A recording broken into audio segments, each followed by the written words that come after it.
Spelling নিয়ে আমাদের যে সমস্যাটা আমরা স্টুডেন্টদেরকে দেখি, আমার আসলে বেসিকলি তেমন স্পেলিংয়ের সমস্যা ছিল না ছোটোবেলা থেকে।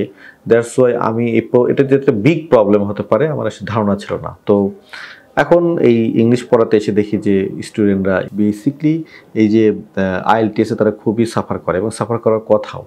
দেখেন আপনি একটা কানে শুনলেন একটা ওয়ার্ড, কিন্তু শুধুমাত্র স্পেলিং ভুল হয়েছে এবং এই কারণে আপনার ওটা হলো না, লিখলেন কিন্তু রাইট হলো না। এটা তো অনেক বড় জরিমানা আর কি। এবার রাইটিংয়ের ক্ষেত্রে যদি বলি, আমি রাইটিংও কিন্তু যদি আপনি স্পেলিংয়ের জন্য মিনিং আবার ফ্রিকুয়েন্টলি স্পেলিং মিস্টেক হচ্ছে, মিনিং আসলে অ্যাফেক্টেড হচ্ছে, তাহলে কিন্তু আপনার স্কোর কমে যেতে পারে।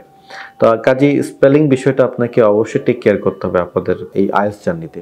কিন্তু মজার বিষয় হচ্ছে কি, আপনি যদি নেটে সার্চ দেন কীভাবে আমি স্পেলিং সলভ করবো, তাহলে দেখবেন যে 1100টা কমন ওয়ার্ড, তো 1100 কমন ওয়ার্ড দিয়ে আমরা আসলে স্পেলিংটাকে সমাধান করতে চাই। কিন্তু দিন শেষে কি আসলে সমাধান হয় না? কেন হয় না? ব্যাপারটা হচ্ছে কি, আচ্ছা চিন্তা করেন তো, আপনি কি আইএলটিএস এই 1100টা ওয়ার্ডের মধ্যে আইএলটিএস সীমাবদ্ধ? মানে ল্যাঙ্গুয়েজটা কি, ইংলিশ ল্যাঙ্গুয়েজ কি 1100টা ওয়ার্ডের মধ্যে সীমাবদ্ধ? না।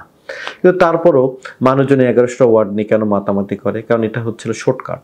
সবাই মনে করে এটা শর্টকাট, দিন শেষে এটা কোনো লাভ হয় না।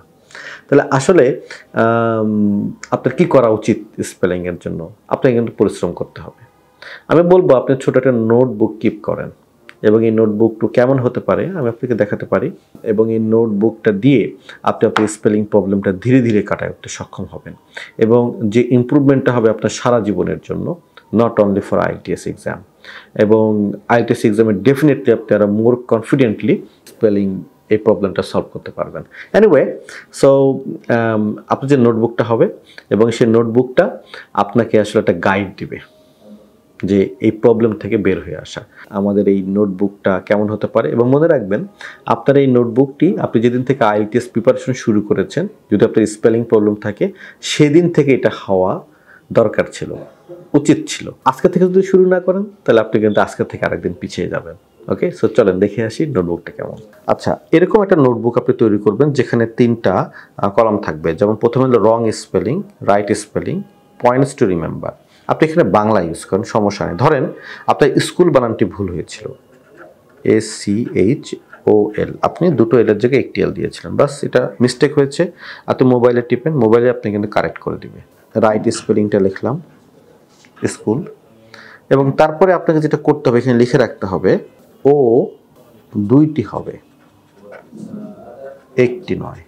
এরকম করে আপনার যে স্পেলিংগুলো ভুল হয় সে ওয়ার্ডগুলোর একটা লিস্ট আপনি করে ফেলেন। করে ফেলার পরে প্রতিদিন রাত্রে ঘুমানোর আগে এটা একবার করে দেখেন। আমার কাছে মনে হয় best approach to address spelling problem. এবং এই জিনিসটা আমার নিজের বানানো নয়, আমি একজন রাইটারের বই পড়েছিলাম, রাইটিং স্কিলস বইটার নাম, এবং প্রবাবলি জন কি জানি নাম, তার বইয়ে এই বিষয়টা বিস্তারিত আলোচনা আছে, ওইখান থেকে কপি করে আমি এটা বললাম। এটা একটা ওয়ে। আর সেকেন্ড ওয়ে আপনি কিভাবে স্পেলিং দূর করতে পারেন সেটা হচ্ছে, অ্যাজ এ টিচার, আমাদের টিচার রয়েছি, তাদের কাজ হচ্ছে, বা আপনারও কাজ হচ্ছে কি, এই ওয়ার্ডটাকে ভিজুয়ালাইজ করা। সে ফর এক্সাম্পল, এটা জেমি হারমার, তার বই এটা আসলে তিনি বিস্তারিত বলেছেন কিভাবে স্পেলিং সলভ করা যায়, হাউ টু টিচ ইংলিশ, এই বইটাতে।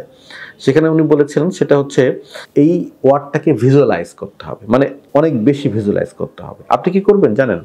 চ্যাট জিপিটি নেন, চ্যাট জিপিটিতে লেখেন যে give me a paragraph with 20 Times school ওয়ার্ডটা আছে, এরকম একটা প্যারাগ্রাফ তুমি আমাকে দাও।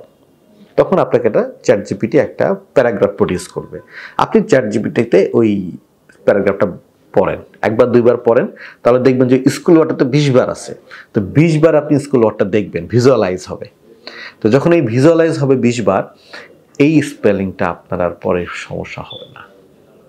সো আমার কাছে মনে হয় দিস ইজ দ্য 2 ওয়েজ যেভাবে আপনি আপনার স্পেলিং প্রবলেমটাকে কাটিয়ে উঠতে পারেন, not only for IELTS exam, for your life, okay, and for your permanent development.